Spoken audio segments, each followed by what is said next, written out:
ഈ സിനിമ ഒരു ആന്റി ഹിന്ദി സിനിമയല്ല. ഇത് സത്യത്തിൽ എതിർക്കുന്നത് ലിംഗ്വിസ്റ്റിക് ഷോവറിസം അഥവാ ഭാഷാ മേധാതിത്വം എന്നൊരു ആശയത്തെയാണ്. പക്ഷേ അതിന്റെ തീവ്രത കുറഞ്ഞുപോയി. പരാശക്തി സുധ കുങ്കാര ഡയറക്ട് ചെയ്ത് ശിവകാർത്തികേയൻ, രവി മോഹൻ, ശ്രീലീല, അഥർവ എന്നിവരാണ് ഇതിൽ അഭിനയിച്ചിരിക്കുന്നത്. വീഡിയോന്റെ ലാസ്റ്റിൽ ഞാൻ ഈ സിനിമയെ എൻ്റെ 2026 മൂവി ടീ ലിസ്റ്റിൽ റാങ്ക് ചെയ്യുന്നതാണ്. ഈ സിനിമ നമുക്കറിയാം, it is inspired by some true events.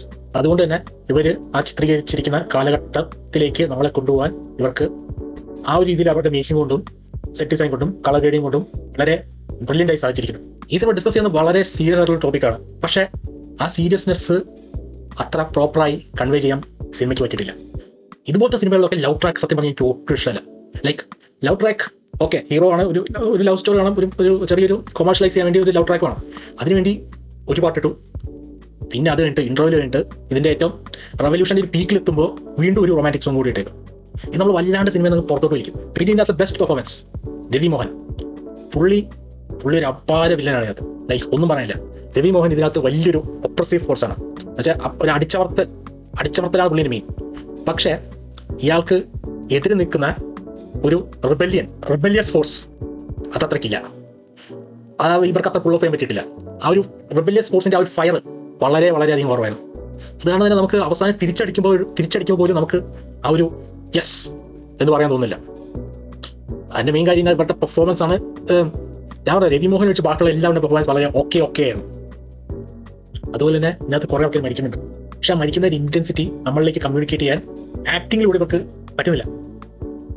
അവിടെയാണ് നീ പറഞ്ഞത് രവി മോഹൻ പറഞ്ഞത്. രവി മോഹൻ വില്ലനാണ് എന്ന് വെച്ചാൽ നമുക്ക് പുള്ളിന് ഇഷ്ടമല്ല. ആ പുള്ളിന്റെ ഒരു കാര്യമായിട്ട് നമ്മൾ യോജിക്കുന്നില്ല. പക്ഷേ പുള്ളി എന്തിനാണ് ഇത് ചെയ്യുന്നത് എന്ന് പുള്ളിക്ക് നല്ല അടിപൊളിയായിട്ട് കൺവേ ചെയ്യാൻ പറ്റുന്നുണ്ട്. അതുകൊണ്ട് തന്നെ ഇത് കുറച്ചുകൂടെ ഇപ്പൊ സൂര്യൊക്കെ ഇതിനകത്ത് അഭിനയിക്കായിരുന്നതാണ്. സൂര്യൊക്കെ ആണെങ്കിൽ ചിലപ്പോൾ പുള്ളിയുടെ പെർഫോമൻസ് കൊണ്ട് ഇത് രവി മോഹൻ ചിലപ്പോൾ കണ്ടിരിക്കാം. പക്ഷെ ഇതിനകത്ത് ആ ഒരു റേഞ്ചിലേക്ക് വരുന്നില്ല.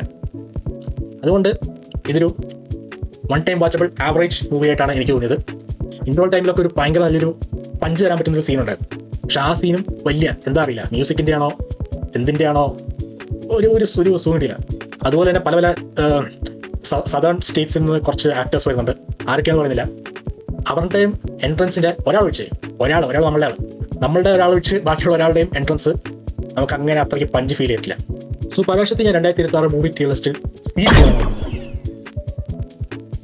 So that's it. See you next time. Peace.